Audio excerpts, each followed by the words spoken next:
نصیب مما ترک الوالدان والاقربون وللنساء نصیب مما ترک الوالدان والاقربون مما قل منه او کثر نصیبا مفروضا۔ معزز علماء کرام، بالخصوص اس مدرسہ عطیۃ البنات کے مؤسس بانی جناب مولانا اسرائیل سلفی صاحب، نائب امیر ضلعی جمعیت اہل حدیث جناب مولانا عبدالجلیل مدنی صاحب، جناب مولانا عبدالواجد صاحب، جناب مولانا سیف اللہ خالد عمری صاحب، اور تجربہ کار استاد جناب ماسٹر عبدالباسط صاحب، اور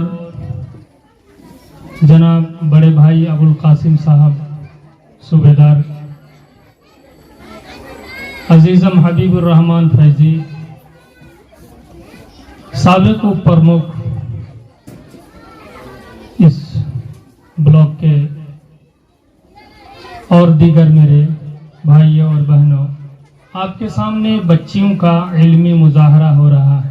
بچیاں تقریر کر رہی ہیں، لیکن تقریر کے ذریعے سے آپ کے سامنے ایک سے ایک میسج دے رہی ہیں، دوہرا کر ایک تقریر آپ کے سامنے بیان کی جا رہی ہے، اور اس تقریر کے ذریعے سے آپ کے دماغ میں یہ بات بیٹھانے کی کوشش کی جا رہی ہے کہ ہم علم جتنا بھی سیکھ لیں،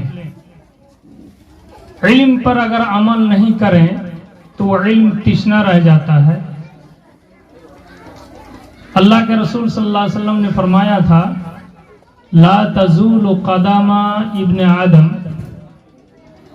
یوم القیامت حتی یسأل عن خمس۔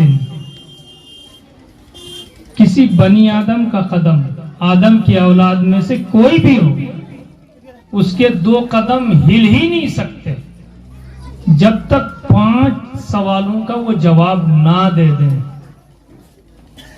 عن عمرہ فیما ابلاہ، پہلی چیز ان کی عمر کے بارے میں، پوری زندگی کے بارے میں سوال ہوگا کہ پوری زندگی کہاں کھپائی، کہاں کھپائی۔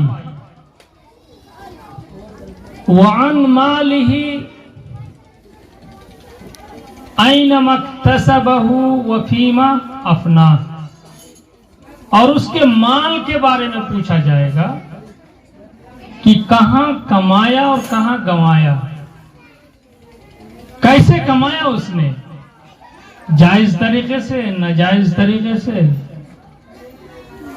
حلال راستہ اختیار کیا، حرام راستہ اختیار کیا ہے۔ ابھی اسی پوائنٹ پر 2 منٹ کے لیے آپ سے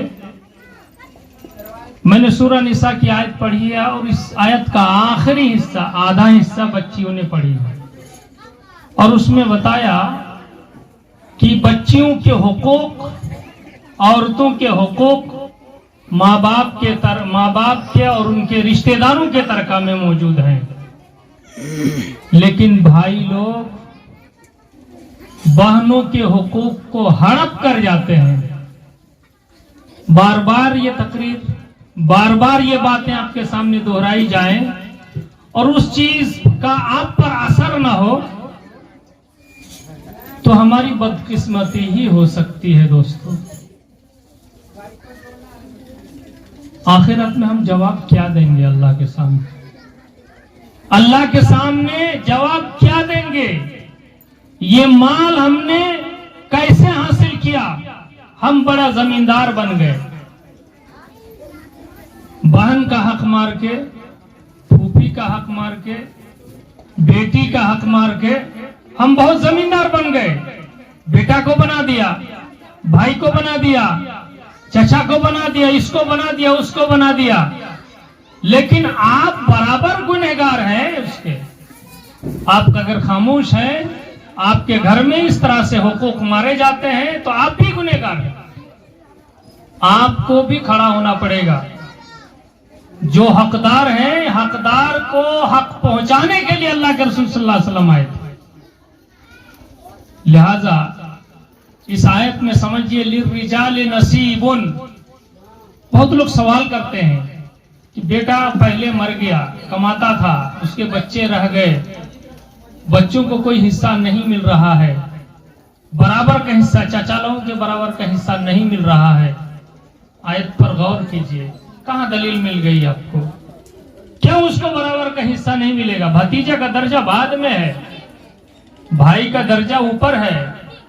آیت کہتی ہے للرجال نصیب، مردوں کے لیے حصہ ہے، مما ترک الوالدان، جو ماں باپ چھوڑ کے جائیں، جو ماں باپ چھوڑ کے جائیں، والاقربون، اور ان کے قریبی رشتہ دار چھوڑ کے جائیں.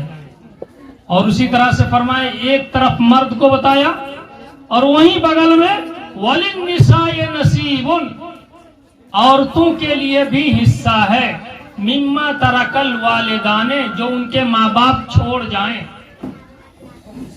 ماں باپ چھوڑ کے جاتے ہیں، بیٹے کا حصہ ہے، بیٹی کا بھی حصہ مقرر ہے، والاقربون، اور قریبی رشتہ دار چھوڑ کے جائیں. کتنا کہا؟ مما قل منہ او کثر، چاہے یہ کم ہو یا زیادہ، نصیبا مفروضا، یہ حصہ مقرر ہے، فرض کر دیا اللہ تبارک و تعالی نے. اور حصہ کیسے فرض کیا؟ وَلِلذَّكَرِ مِثْلُ حَظِّ الْأُنثَيَيْنِ، ایک مرد کو دوہرا حصہ اور ایک عورت کو اس کا ایک ہرا حصہ ملے گا. یعنی اگر 3 کٹھا زمین ہے، ایک بیٹا ہے اور ایک بیٹی ہے، تو بیٹا کو 2 کٹھا زمین ملے گی اور بیٹی کو 1 کٹھا زمین ملے گی. بیٹا کو 2 کٹھا اور بیٹی کو 1 کٹھا. حضرت سعد بن ابی وقاص رضی اللہ تعالیٰ عنہ آئے اللہ کے رسول کے پاس، کہا کہ میری ایک ہی بیٹی ہے، میرے پاس جائیداد بہت ہے، تو میں پوری جائیداد کو اللہ کے نام پر وقف کر دیتا ہوں. اللہ کے رسول خاموش ہیں. آپ کے چہرے میں خوشی نہیں آئی، پوری جائیداد وقف کرنے جا رہے ہیں اللہ کی راہ میں، آپ کے چہرے پہ خوشی نہیں آئی. پھر انہوں نے پھر کہا کہ میں آدھی کر دیتا ہوں، آدھی جائیداد اللہ کے راستے میں وقف کر دیتا ہوں. تب بھی آپ کے چہرے پہ خوشی نہیں آئی، آپ نے کچھ کہا نہیں. پھر کہا والثلث، 1/3 وقف کر دیتا ہوں اللہ کے راہ میں، یعنی 3 حصے کا 1 حصہ. اللہ کے رسول تب بول رہے ہیں والثلث کثیر، یعنی 1/3 حصہ، یعنی 3 حصے کا 1 حصہ تم اللہ کی راہ میں وقف کر دیتے ہو. چلو یہ بھی بہت زیادہ، یہ بھی بہت زیادہ تم خرچ کر رہے ہو. انک ان تذر ابناءک اغنیاء خیر من ان تذرهم عالۃ یتکففون الناس، تم اپنے بچوں کو مالدار بن کے رکھو، چھوڑ کے جاؤ، مالدار بنا کے جاؤ، یہ بہتر ہے بنسبت اس کے کہ تم انہیں غریب بنا دو، اپنی جائیداد کو وقف کر دو اللہ کے راہ میں، اور وہ لوگ دوسرے کے سامنے بھیک مانگ کے کھائیں، ہاتھ پھیلا کے بھیک مانگ کے کھائیں. تو یہاں کیا سمجھ میں آتا ہے؟ آپ اپنی اولاد کو، اولاد میں مذکر بھی ہے مؤنث بھی ہے، آپ بیٹا کو مالدار بنا کے جاتے ہیں اور بیٹی کو حصہ نہیں دیتے ہیں. قبر میں کیا جواب دیجیے گا؟ اللہ کے سامنے کیا جواب دیجیے قیامت کے دن؟ اس چیز کو سمجھنے کی ضرورت ہے. اور میں آپ کو بتا دوں، آج ہماری بچیاں یہاں موجود ہیں، 100-150 بچیاں پڑھ رہی ہیں، آپ موجود ہیں. انسداد جہیز مہم چلائی جا رہی ہے اسی منشائی پنچایت، منشائی بلاک میں، اور یہ آواز دور دور تک پھیل رہی ہے اور پھیلائی جائے گی. اور ایک آدمی کو کھڑا ہونا پڑے گا، ایک آدمی کو کھڑا ہونا پڑے گا. آج جو پریشانیاں ہو رہی ہیں، 200-250 باراتی سن کے حالت خراب ہے. پیسہ دیا آپ نے اور گاڑی کرائے پہ کر کے لے کے چلے آئے، اور سب کچھ لٹا دیا. 200-250 برادری میں یہاں کے لوگوں کو کنگال کر دیا اور وہاں کے لوگوں کو بھی کنگال کر دیا. کیا بھائی یہ کون سی رسم ہے؟ اس لیے کرتا ہوں دوستو، لوٹ پیچھے کی طرف گردش ایام تو. بیل گاڑی کے باراتی کے نام سے ایک کتاب چھپ کر آئی، مراد بھائی کا بیٹا فیروز ہارونی کی. تو بیل گاڑی کے زمانے میں آنا پڑے گا آپ کو، بیل گاڑی کے باراتی کے زمانے میں آپ کو آنا پڑے گا. اگر آپ دین کو، اپنی دنیا کو سدھارنا چاہتے ہیں، لٹنے سے بچانا چاہتے ہیں، اپنی بیٹیوں کو عزت کے ساتھ ودا کرنا چاہتے ہیں، اپنی بیٹیوں کو حق دینا چاہتے ہیں، بیٹیوں کو جائیداد میں حق سنشچت کیجئے، اس کو یقینی بنائیے بیٹیوں کا حق. آج بہت سارے باپ کا فون آتا ہے اور باپ یہ کہتا ہے کہ ہم نے بیٹی کی شادی میں 10 لاکھ خرچ کر دیا اور اس 10 لاکھ میں ہماری 10 کٹھا زمین بک گئی، 5 کٹھا زمین بک گئی، تو اس کو پھر جائیداد میں ہم کیسے حق دیں گے؟ ہندو بھائیوں کے یہاں جو تلک اور جہیز کا دہیج کا جو سسٹم تھا، 2005 سے پہلے سپریم کورٹ نے 2005 میں جب مسلسل ہندو بہنوں کی طرف سے جب درخواست جانے لگی، مقدمہ دائر ہوا، تو وہاں جا کر 2005 سے سپریم کورٹ نے فیصلہ دیا کہ لڑکیوں کو بھی حصہ ملے گا جائیداد میں. ماں باپ کے جائیداد میں لڑکیوں کو حصہ ملے گا. ان کے ہاں دھارمک طور پر کوئی حصہ نہیں ہے، سپریم کورٹ نے کہا تب حصہ.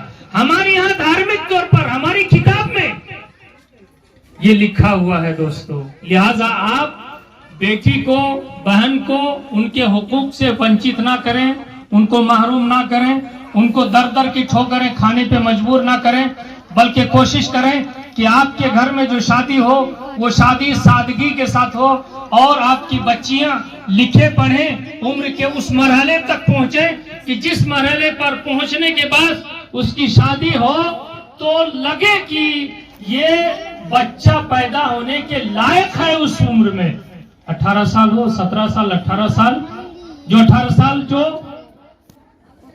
قانونی عمر ہے.